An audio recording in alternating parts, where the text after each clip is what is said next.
Hello everyone, এটা আমার first travel blog. আর এই ব্লগটা খুবই স্পেশাল কারণ আমাদের ফার্স্ট অ্যানিভার্সারি ট্রিপ শুরু হচ্ছে। আমরা মোট 5 জন যাচ্ছি ঘুরতে, আর আমরা চুজ করেছি হলো ট্রেন জার্নি। ট্রেন জার্নির একটা আলাদাই অনুভূতি আছে। এই পুরো জার্নিটা আমাদের কাছে খুবই এনজয়েবল ছিল।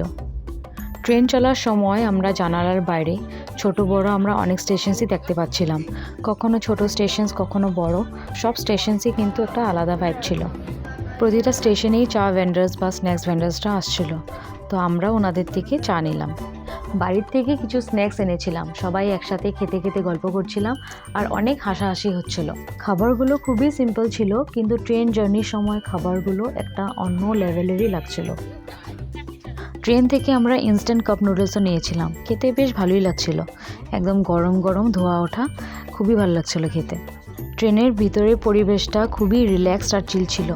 অনেকে ফোন দেখছিল, আবার অনেকে জানালার বাইরে তাকিয়েছিল। আমরাও কখনো গল্প করছিলাম, কখনো শুধু বাইরের ভিউ দেখছিলাম।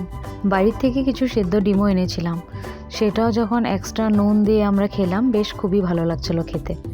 আর এদিকে দেখুন, গল্প করতে করতে আর খাওয়া দাওয়া করতে করতে আমাদের 1.5 দিনের ট্রেন জার্নি এখানেই শেষ হয়ে গেল। আমরা পৌঁছে গেছি স্টেশন, কিন্তু এটা আমাদের ফাইনাল ডেস্টিনেশন নয়। আমরা এই জায়গা থেকে যাব আর একটা জায়গায়।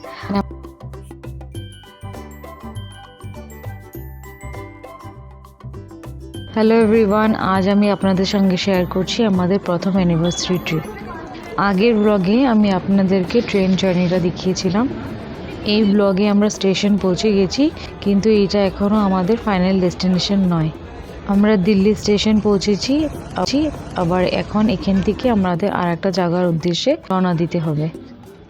আমাদের ট্রেন প্রায় 4 ঘন্টা দেরি করেছিল, তাই আমাদের লাঞ্চ সারতে সারতে অলমোস্ট বিকেল 5টা বেজে গেছে। লাঞ্চে আমরা ভেজ থালি অর্ডার করেছিলাম অ্যান্ড খাবারগুলো খুবই টেস্টি ছিল। লাঞ্চ সেরে আমরা পৌঁছে গেছি ওল্ড দিল্লি স্টেশন। ওল্ড দিল্লির থেকে আমরা একটা ক্যাব বুক করে নিয়েছিলাম। এখন ক্যাব করে আমাদের ফাইনাল ডেস্টিনেশনের জার্নি শুরু করলাম।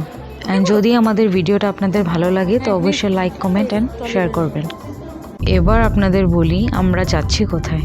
আমরা যাচ্ছি হলো কেচিধাম শ্রী মহারাজ নিম করলি বাবার দর্শনে, যা উত্তরাখণ্ডে অবস্থিত।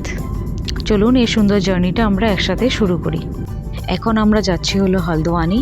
হলদওয়ানি হলো কেচিধাম থেকে শুধু 1.5 ঘন্টার ডিস্টেন্সে। দিল্লি নৈনিতাল হাইওয়ে লম্বা আর শান্ত রাতের জার্নিতে উত্তরাখণ্ডের রুদ্রপুরে আমরা একটু থেমেছিলাম। হাইওয়ের ধারে সিম্পল একটা ধাবা চোখে পড়ল। সেখানে গাড়ি থেমে গরম গরম ফ্রেশ বানানো খাবার প্যাক করলাম। তারপর শুরু হলো জার্নির সবচেয়ে সুন্দর মুহূর্ত।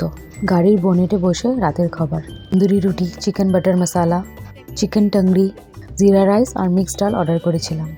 হাসি, মজা, গল্প আর খোলা হাইওয়ে, সব মিলিয়ে প্রত্যেকটা মুহূর্ত ছিল খুব দারুণ। খাবারগুলো জার্নির সুন্দর মুহূর্তগুলোকে আরও স্পেশাল করে তুলেছিল। প্রত্যেকটা আইটেমে আলাদা আলাদা স্বাদ। ধাবাতে বসার কোনো অ্যারেঞ্জমেন্ট ছিল না, তাই আমরা গাড়ির বনেটে বসে খাবার খেয়েছিলাম। এই ছোট্ট একটা সিচুয়েশনে আমাদের জন্য দারুণ একটা এক্সপিরিয়েন্স হয়ে গেল, যা জার্নিকে আরও বেশি স্পেশাল আর মনে থাকার মতন করে তুলেছিল।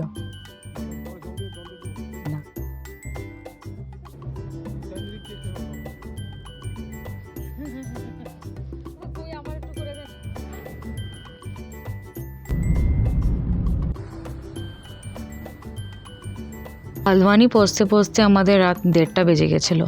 অ্যান্ড সেখানে আমরা একটা হোটেল বুক করেছিলাম, হোটেল কফালিন। রাতটা আমরা সেই হোটেলে স্টে করেছি অ্যান্ড তার নেক্সট ডে আর্লি মর্নিং আমরা মহারাজ শ্রী নিম করলি বাবার দর্শনে চলে গেছি কেচিধাম। আমরা কেচিধাম কীভাবে গেলাম, কী করে গেলাম, সেটা আসবে নেক্সট ভিডিওতে।